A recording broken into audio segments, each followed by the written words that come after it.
but we wanted to keep to our time. So we're going to kick it off. My name is Emily Norton. I'm the executive director here at CRWA, Charles River Watershed Association. And let's just jump to the next slide. So our agenda, we're going to be doing a quick background on CSOs, Combined Sewer Overflows. We're going to talk about what is being proposed to control them. We're going to be doing a little myths versus facts section because there's a lot of information being shared and some of it is not as straightforward. And so we want to be clarifying that for you all. And then we'll have some ideas for what you all can do to have your voice be heard for Cleaner Charles, Cleaner Mystic, Cleaner Alewife. As always, with a webinar, please keep yourself muted. We're a pretty small group, but just to be able to keep the presentation going, if you want to submit questions in the chat so you don't forget them, that's fine. If you want to hold on to them till the end and make them verbally, that's fine too. All right, let's keep going.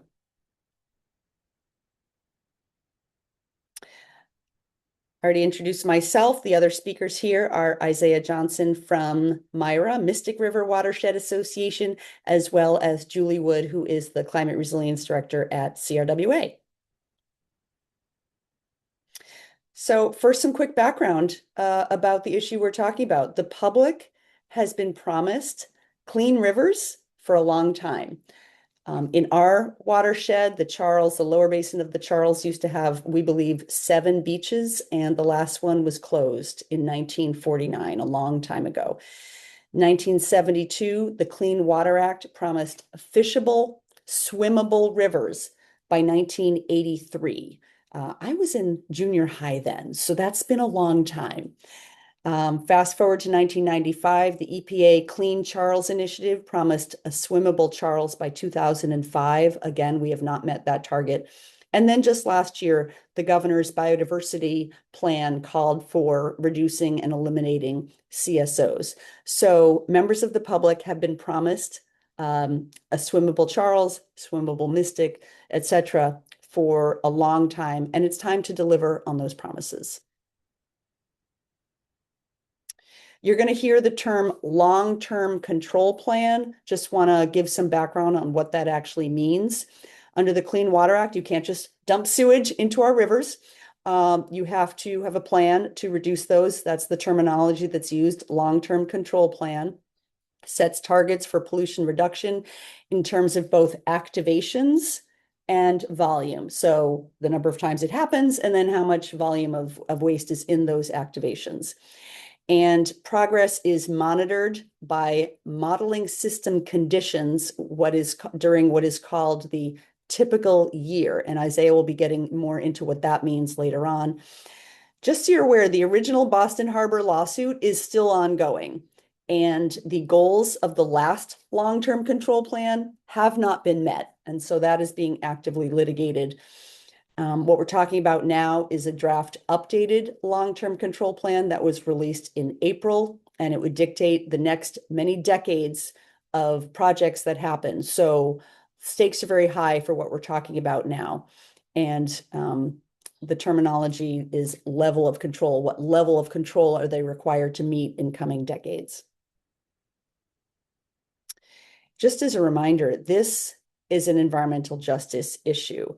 A lot of data and research to demonstrate that combined sewer overflow impacts more disproportionately hit environmental justice neighborhoods. Okay, why do we have CSOs? That's an excellent question that we get every time we do one of these presentations. So the reason is back in the day when Boston and our cities were first being developed, it was a big step to move beyond chamber pots and outhouses. Stormwater pipes were built in the streets. And if you think about it, stormwater in those days often had a lot of sewage because of the way that transportation was done with horses. And then as flush toilets came into being, you had your pipes to carry the waste from our homes that were connected straight into the stormwater pipe from the street. Where we still have these discharges, these sewage discharges, is where we still have this, what was once modern technology, but is now very, very outdated from the 1800s, literally. And so this graphic on the left shows what happens in dry weather.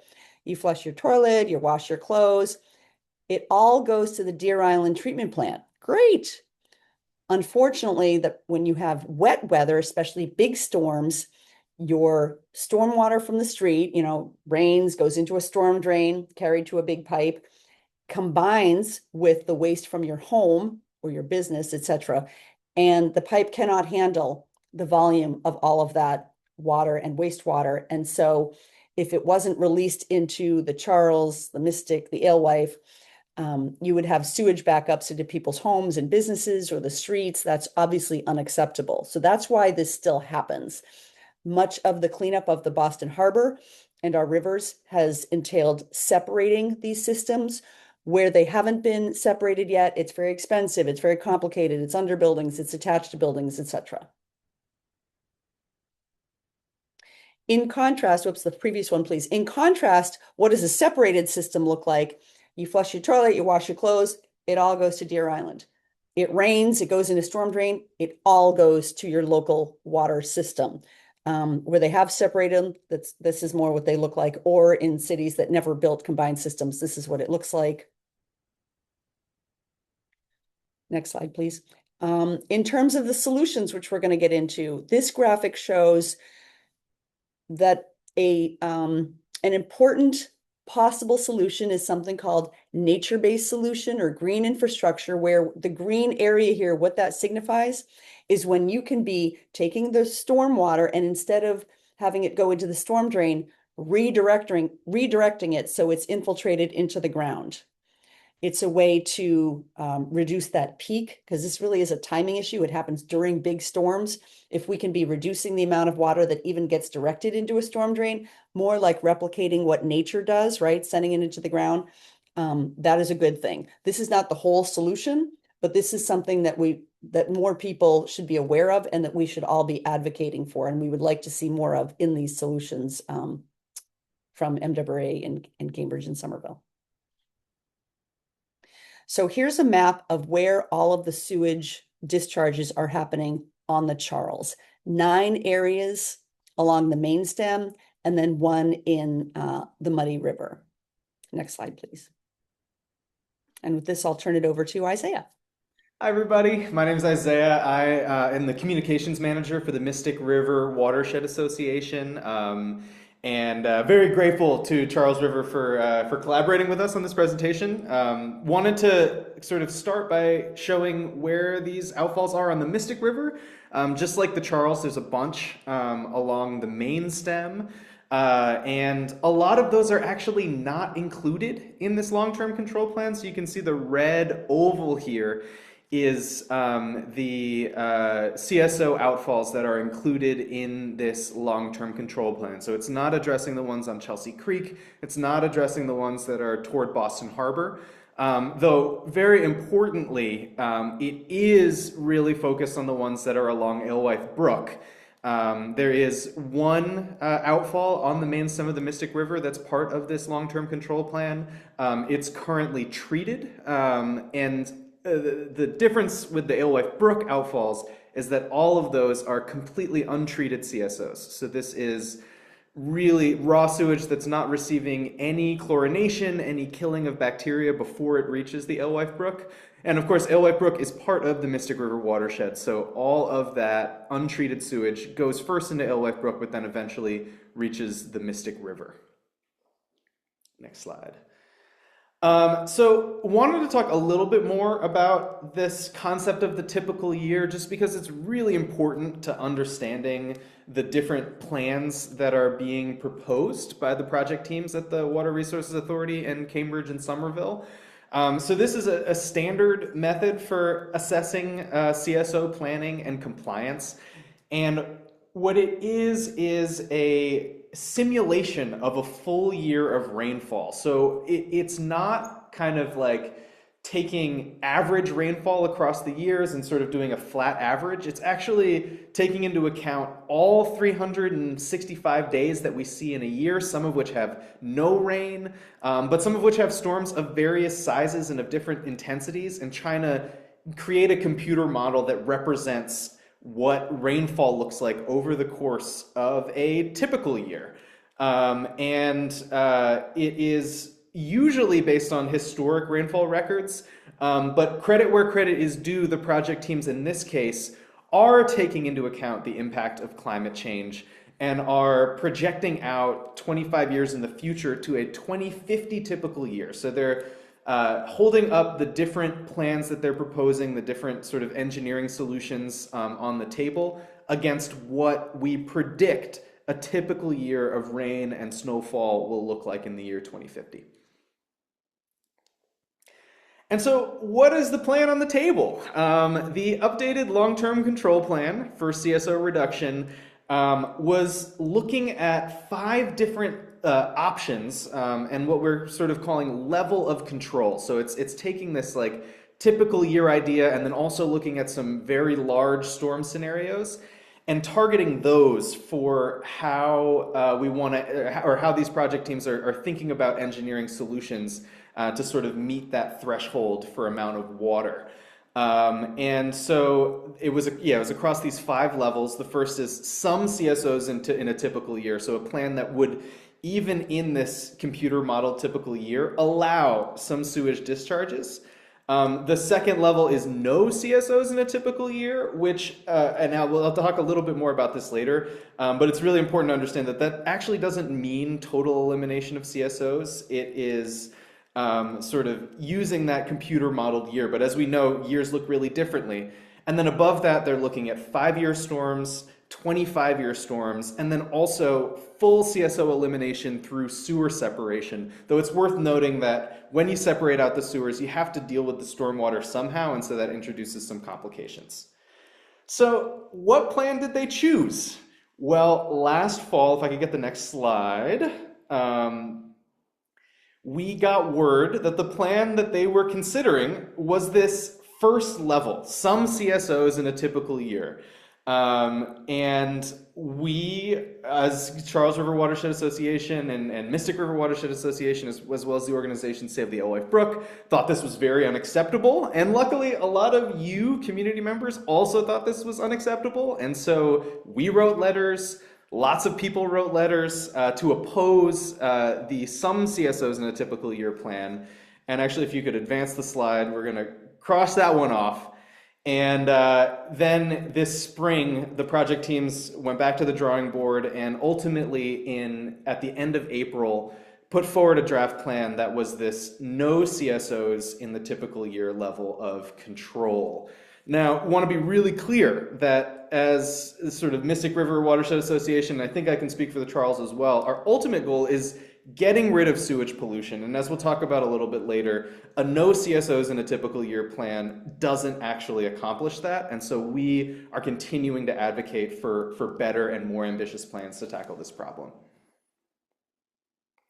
So what does this draft plan actually look like? I'm not going to spend too much time on these slides, but I'll talk a little bit about what it looks like for the Mystic and Alewife. This is the plan for the Mystic. It involves 95 acres of sewer separation, and when you separate that out, the stormwater, the rainwater has to go somewhere, and so they're proposing building a new stormwater line that will carry that water to the Mystic River. And then also there's a storage tank, a 7.4 million gallon storage tank that will take some of that overflow water, temporarily store it before releasing it back into the system. But this is a plan that would still allow some CSOs in future conditions. Next slide. On Alewife Brook, the picture is somewhat different. So there's a much larger storage component for the plan that they're proposing for Alewife Brook. There's a $2.3 million micro tunnel, and don't be fooled by the phrase micro tunnel. This is a 9-foot diameter tunnel that they're proposing along Alewife Brook that would take some of that combined sewage water. There's also 2 storage tanks that are being proposed here, and really importantly, there's really limited sewer separation that's being proposed on Alewife Brook. And I'll turn it to Julie. Thanks, Isaiah. All right, looking at the Charles, it's also a combination of sewer separation and storage for the plan that has been recommended by the project team. Has the very friendly name of CR Hybrid 3, but some sewer separation in the Back Bay, some sewer separation, small amount of sewer separation in Cambridge, and then various storage tanks of various sizes at key points throughout the system. That allows the water to be held in place to reduce that surge in capacity that causes the overflows. It just stays in those tanks for the time that the system needs to clear out, and then goes back into the system and ends up in Deer Island. So these are the current recommendations that are on the table. We are going to transition now into our myth versus fact section. Next slide. If you're not someone who's been involved in the process to date, as you heard from Isaiah referencing and Emily as well, this process has been going on for a long time. If you haven't been involved in that process, I'll just set the stage here that these myths that we're calling out are things that we've observed have been maybe missing from the process discussion or framed in a way that can sometimes be confusing. So we're calling those out today and then wanted to bring our perspective to these different topics. So myth one, unfortunately, during this process, there has been a lot of downplaying of the potential impact of combined sewage going into our streams and rivers. It's disappointing to even have to call this out. But myth number one, CSOs are no big deal. And there's been a lot of framing around the fact that these are essentially not a problem and we should not worry about it. Next slide. We just want to remind everyone that combined sewage overflows contain untreated sewage. And anything else you do, flush down your toilet, send down your sink drain, any drain in your household. Also businesses, some, industrial uses, waste as well. So there are definitely pathogens, bacteria, and viruses, as well as sometimes we don't talk quite as much about these things, but pharmaceuticals, medications, metabolized medications, all of that is ending up its proper places at Deer Island. Deer Island is a wonderful treatment plant, well operated. That's where the sewage should end up. When we have a combined sewer overflow, it doesn't make it there. It's going straight into our waterways where you and I can come into contact with it, and that can make us sick. Next slide. A study focusing on the Merrimack River region, which also has combined sewer overflows. These happen throughout the state and throughout the country, I should say. Found that sewage discharges into that river increase the risk of hospital visits for residents near the river, and those hospital visits were for gastrointestinal symptoms. So this was not folks who were on the river. This was not folks who were drinking river water. This was folks who were near combined sewer overflow discharges. Very concerning study. Obviously, this makes us concerned about the impacts in our watershed as well. Both rivers flow through extremely densely populated areas. Next slide. There's been a lot of communication around stormwater being the real problem. Stormwater is a problem. It's one of the things we at Charles River Watershed and Mystic River Watershed Association spend a lot of our time working on and addressing. One thing we want to communicate clearly, though, is stormwater already is permitted, essentially already has its control plan in place. Communities in the Charles River Watershed are spending millions of dollars, many millions, to address stormwater runoff and stormwater pollution loading into the river. That's, like I said, a long-term plan. They have about 15 years to do that. We're on the earlier end of that, but those improvements are happening, and those improvements will result in improved water quality in the Charles.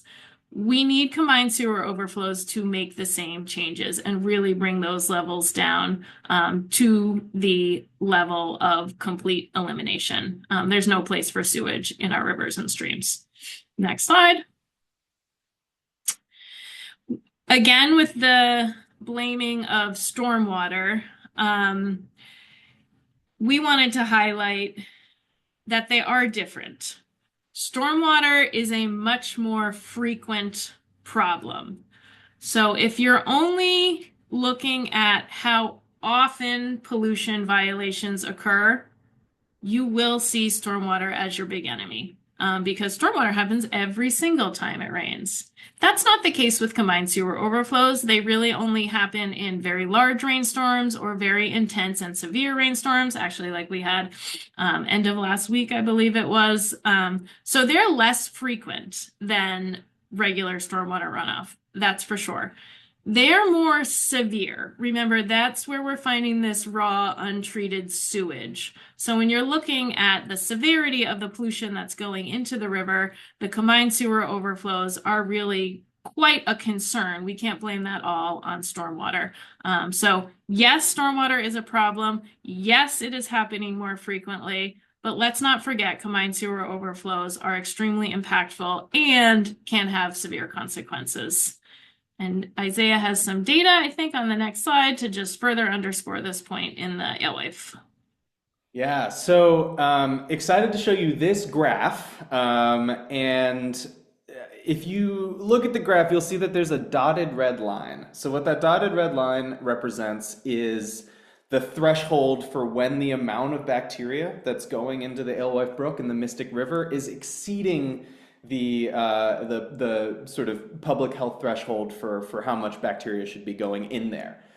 The gray lines is representing data from days where there hasn't been a recent CSO. And you'll notice that there's a lot of days when those gray lines are exceeding that threshold for bacteria.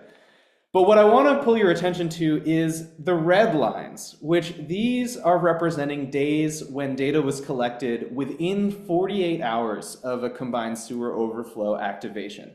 So if you were to look purely at how many times are these bars above the gray lines, you wouldn't necessarily notice that much of a difference, sort of talking about, underscoring what Julie was saying on the last slide about frequency versus severity.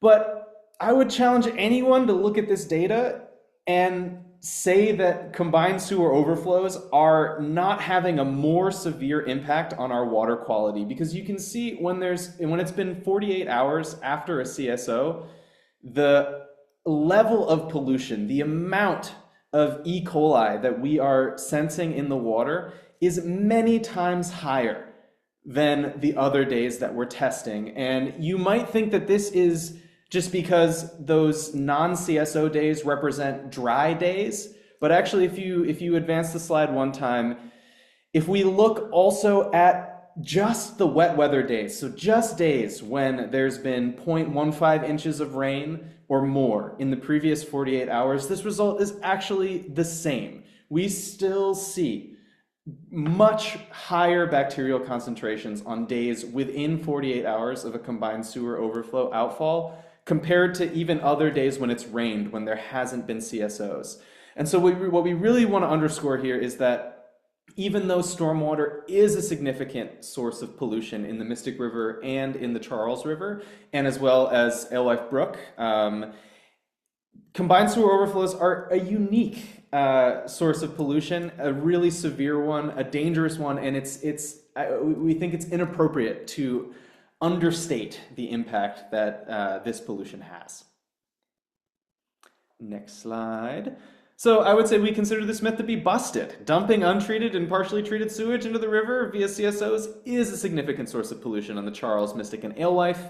This is a big public health issue, and that hasn't been emphasized as much as we think it should be.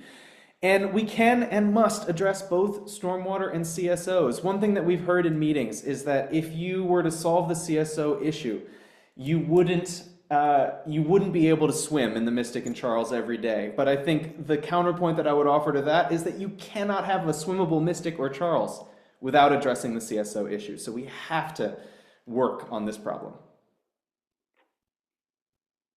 Okay, this is still me. So we're going to look at myth number 2, which is that the plan that's on the table right now is going to result in 0 CSOs. The proposed plan promises 0 CSOs in a typical year, but what does that actually mean?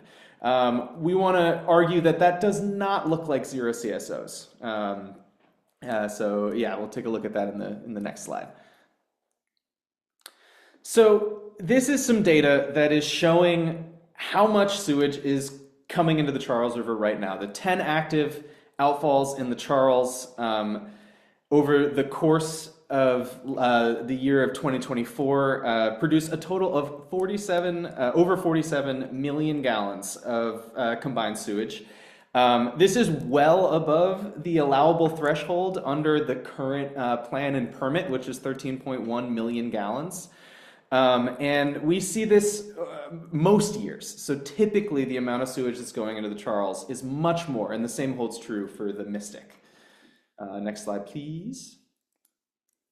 So this graph is showing the same thing, but looking back over 5 years, you can see that only one of the past 5 years, which was a year that we had some significant drought, was a year when the amount of sewage that was actually discharged fell under the threshold of allowable amount for the MWRA. The next slide is going to show some data from the Alewife Brook. If we could take a look at that. So this is showing really, like the red lines are showing similar things for Alewife Brook, which is how much sewage was actually discharged over the last 10 years. But I want to draw your attention in particular to the blue lines, which we, as part of this process, we asked the project teams to imagine that this 0 CSOs in a 2050 typical year plan had been put in place 10 years ago, and to use those computer models to show how would this plan have performed. What we see is that in half of the years, so 5 of those 10 years, we see CSOs. And this makes sense because a typical year is an average year, but kind of by the law of average, half of years are going to be above average and half of years are going to be below average. And so when we look back over the last 10 years, how this system, this proposed plan would have performed, we are still seeing CSOs being discharged in the millions of gallons in at least half of years. And this is looking back at rainfall patterns that have happened over the last 10 years. It's not looking at what we might see in the future. And we know that climate change is bringing more and more intense rainstorms. And so it's certain that climate change is going to increase the pressure on this system in the future. So this data is understating that scale. We will continue to see CSOs if the plan that they're proposing is put into place. So we're going to consider this myth busted as well. We're still going to see CSOs during large storms. Like Julie said, the storm that we had last week, I think it was last Thursday, where there was a lot of rain dumped all at once. I would say that's kind of the quintessential CSO causing storm. It's about the amount of rain that falls really quickly. That's the type of storm that's going to overwhelm the system. So we're still going to see CSOs in severe and intense storms. And CSO elimination, or CSOs in anything other than a 25-year storm, is something that is feasible. It was successfully completed in Boston Harbor, and we think that the challenge now is to do the same for the Charles and the Mystic and the Alewife Brook. Excellent. Thank you so much, Isaiah. Taking it back over for myth number 3. Myth number 3, there are no benefits to reducing combined CSOs. Another one that honestly makes us a little sad to have to address. But if anyone did have a chance to attend the public meeting that the project partners put out on their draft recommended plan, someone did ask, why address CSOs, why reduce them? And unfortunately, the response given was because they have to. We think there's a lot more reasons to address combined sewer overflows and end combined sewer overflows than just because the government is requiring you to. And other cities have actually done a lot to both qualify and quantify these benefits and really seen that they are meaningful. Next slide. One example is in Philadelphia. They conducted a triple bottom line assessment of the use of green infrastructure as part of their plan. So this was specifically focused on elements of their plan that were relying on green stormwater infrastructure, things like rain gardens, bioretention swales. Those elements, and using those elements provided a lot of co-benefits, and they actually quantified all those co-benefits, or quantified co-benefits in all these different categories listed on the slide here, and were able to bring a dollar figure to those benefits by the use of green stormwater infrastructure. Next slide. New York City, including Manhattan, very dense, more dense than many parts of Boston. Also really leaned into green stormwater infrastructure, and were able to manage runoff from 10% of the impervious surfaces in combined sewer watersheds through detention and infiltration, source control using green stormwater infrastructure, small systems like this along sidewalks, and along streets. Now, green stormwater infrastructure systems are small. They may not help in very large storms. So you may not see a benefit to green stormwater infrastructure in, say, a 4-inch, 5-inch rain event. But the types of events that Isaiah and I were both referencing that occurred last week, where the intensity of the rain, how fast it's falling, is the problem, not as much the volume of rain that's falling. Green stormwater infrastructure can be an effective tool there. I will note that green stormwater infrastructure is going to be used as part of this plan in areas where sewer separation will occur. And in those areas, instead of just dumping the stormwater untreated into the Charles and Mystic, because stormwater is a source of pollution, green stormwater infrastructure will be part of the solution in addressing the stormwater from those separated pipes. So that we do applaud and appreciate. Next slide. We've referenced the Boston Harbor cleanup, a real area of pride for our region, our city in particular. So in Boston Harbor, some of the combined sewer overflows were reduced to really low levels, to the level of control that we would like to see in the Charles and the Mystic, and that is no combined sewer overflows in anything but the largest of storms, a 25-year storm or higher. It's a very large storm event, I think around 8 inches. So yes, in extreme events, combined sewer overflows may be an okay outlet valve to use. But other than that, we would like to see them removed. Some of that was done in the areas along the beaches in South Boston. And there were true benefits to that. So a retrospective study done by some folks out of my alma mater, UMass Boston, recognized that the ecosystem services for that cleanup value range from 30 to 100 billion.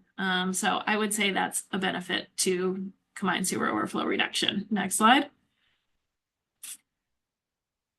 A little bit more info on the South Boston beaches. One of the key solutions used there was a large storage tunnel. This is a very common combined sewer overflow reduction strategy used in Washington, D.C., Portland, lots of major cities all across the country. So it's a pretty typical solution, similar to the small storage that Isaiah and I showed you in the recommended plans, but much bigger in capacity, and usually covers a longer area so that it can control more combined sewer overflow outlets. It can offer storage for more overflow locations.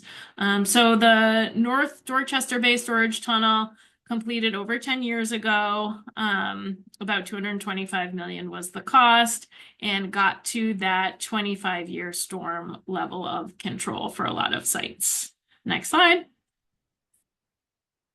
So we are also going to consider this myth busted. There are actually numerous benefits from reducing and eliminating combined sewer overflows. There are lots of reasons to do this other than just having to. Air and water quality, improving recreational opportunities, enhancing tourism, expanding tourism, economic investment, and of course, human health. Next slide. And then number 4, it's too expensive. Of course, costs are always a concern. These are large capital projects, so these do cost considerable amount of money. Too expensive is, of course, relative. Part of the study, part of the plan does include a required affordability analysis that the parties had to do. Essentially, in doing that analysis, they did find that implementing all potential levels of control, including the one that we would like to see, the 25-year level of control, is affordable in the context of this affordability analysis. That's a required part of the plan. If you're planning on doing a deep dive on the plan, all of that stuff is in the appendix. So don't think you're going to get off easy with just the first 600 or so pages. Save a little energy for reviewing that appendix. Or if you really want a shortcut to just that piece, check out the appendix. Next slide. Here we've pulled one of the tables from that appendix to show the difference in total annual cost per household. So this is essentially what a household is a typical customer for the MWRA system. There are separate analyses for Cambridge and Somerville because they're direct partners in the plan, but obviously most of the biggest population is the MWRA system. So this is from their analysis. It shows, I'll call out 3 different lines here. Baseline is what would we pay if there were no combined sewer overflow work required? So that's just business as usual, continue operating, their wonderful water system, their wonderful sewer system, and, our beloved Deer Island. That would be your total annual cost per household per year. The second square is the 2050 typical year plan, the one that we showed you the images from. What would the annual cost per household per year? 1,053. And then the bottom square there is showing the level of control that we'd like to see, essentially the combined sewer overflow elimination, or the 2050 25-year level of control, 1,152.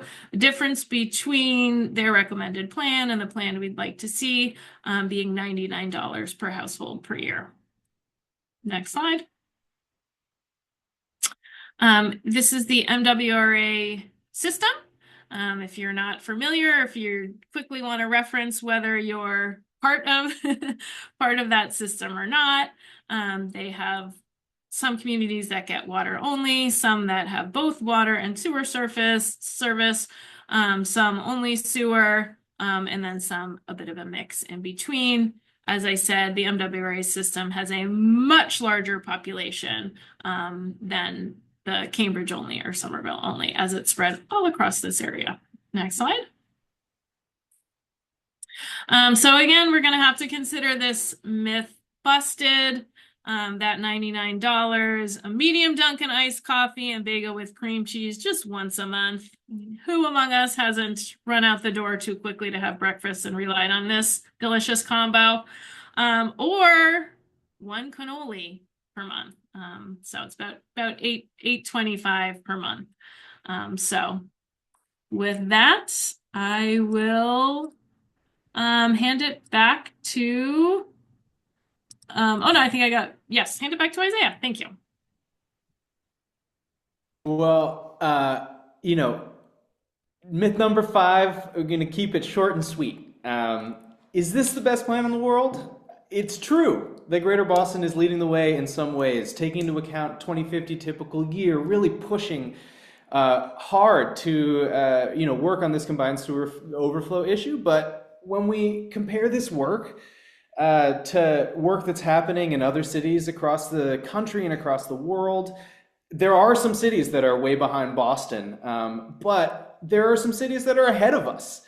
And we think that the MWRA is not comparing its work to cities that are invested in fixing this problem and really modernizing their infrastructure. We've looked at some examples from New York, and there's cities like Minneapolis have also taken some real steps to address the combined sewer overflow issue. And so At the end of the day, we think that Boston can do better. And what are we asking for? I'm going to turn it back over to Emily to talk about our really simple ask. Next slide, please. Thank you so much, Julie and Isaiah. So we just presented a lot of information, and anyone who's like, I'm a little overwhelmed, we will be sharing the slides, there will be a recording. But at the end of the day, our ask is just end CSOs.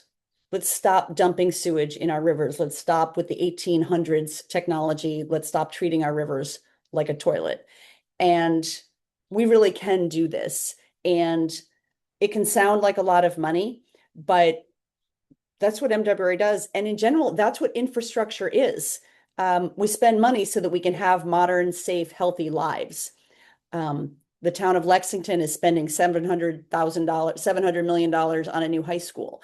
The project that Julie shared, North Dorchester, that CSO tunnel, that was 235 million, whatever it was, which with inflation would be 300 and something million today. Did any of you hear about that? Was anyone rending any garments over that? No. Those of us who are in the MWRA system all paid for that tunnel. I've never been to Carson Beach. I probably will never go to Carson Beach. I am delighted that I helped pay for those beaches to be cleaner.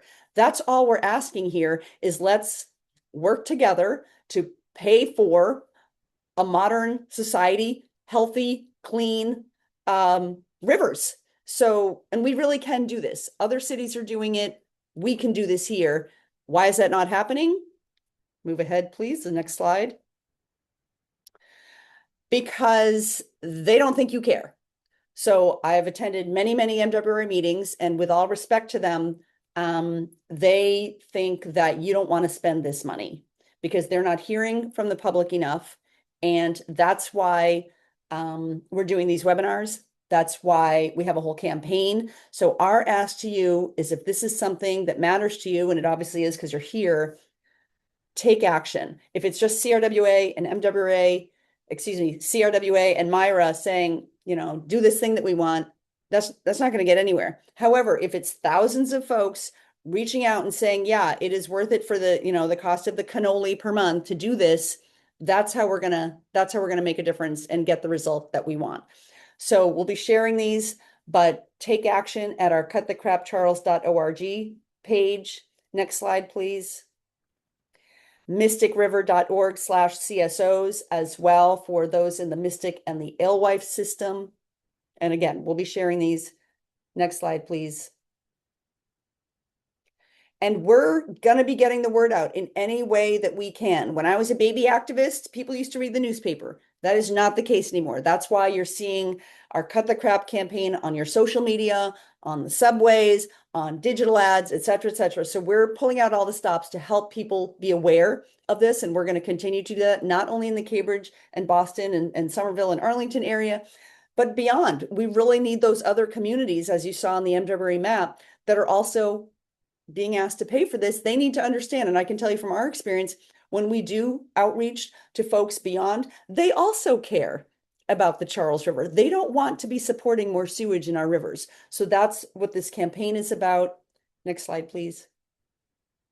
And that's it for the presentation. Would love to take any questions. Ari, can you maybe look at the chat, and if Yeah, raise their we hands? had one question come in during the presentation in the chat that Isaiah answered that I'll read out. And then for folks, if there are any other questions, feel free to put them in the chat or raise your hand and unmute and ask them. But for that one question that was asked in the chat, it was in regards to the $99 per household. The question was, is the $99 per household from all households in the state or just Cambridge and Somerville? And Isaiah answered it pretty good, but I'll just reiterate it, that this is for the MWRA service areas. So not all households in the state, but all households that are connected to the MWRA sewer system. Great, thank you. Any other questions? Anyone else have any other questions? Yeah, I have one. The page about the slide about the volume of outflow of CSOs. There was one it's like MWR 201 or something. Had something like 43 million gallons of the 47.15. just curious about why there's one that's just so much more than all the others. If that's just a bigger one or where that's located. Just kind of curious because it wasn't of the Yes. 7 or 8 outflows, they weren't evenly distributed. There were small numbers and then this one massive number, which clearly was the problem why it was more than double what's allowed. Just wondering about that one. Yeah, great question. That is the Cottage Farm facility located at Magazine Beach.